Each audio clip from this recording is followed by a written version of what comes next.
वालेकुम प्यारे दोस्तों, आज हम खत करेंगे।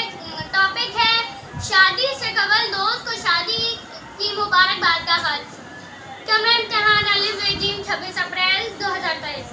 ये कमरा इम्तिहान अलिफ बे जीम 26 अप्रैल आप सीधे हाथ की तरफ लिखेंगे, फिर अगली लाइन में लिखेंगे अजीज दोस्त अरशद सेंटर में, फिर उस अगली लाइन में लिखेंगे सदा खुश रहो सीधे हाथ पे। तो शुरू करते हैं। जैसे ही आपकी शादी का दावतनामा वसूल हुआ, वैसे ही मैं तुम्हें पेड़ की मुबारकबाद देने के लिए खत लिखने बैठ गया।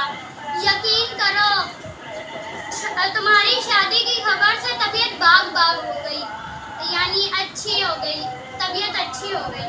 अरशद, मुझे याद है कि पिछले माह जब मैं तुम्हारे घर आया था तो तुम्हारी दादी ने बड़ी हसरत से कहा था कि खालिद, दुआ करो कि मैं अपने अकलौते पोते अरशद की शादी की खुशी अपनी जिंदगी में ही देखूं।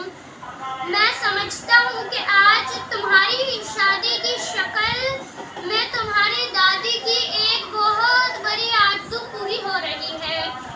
भाभी के आने से तुम्हारे घर में रौनक आ जाएगी। इस बहुत बड़ी खुशी के मौके पर तुम्हारे वालिदैन यकीनन बेहद खुश होंगे। उम्मीद है शादी के सिलसिले में तमाम तैयारियां मुकम्मल हो चुकी होंगी। मेरे लायक कोई खिदमत हो तो ज़रूर बताना। दुआ है कि शादी की ये खुशी आपके घर के लिए दायमी खुशी और मसरत का पैगाम लाए।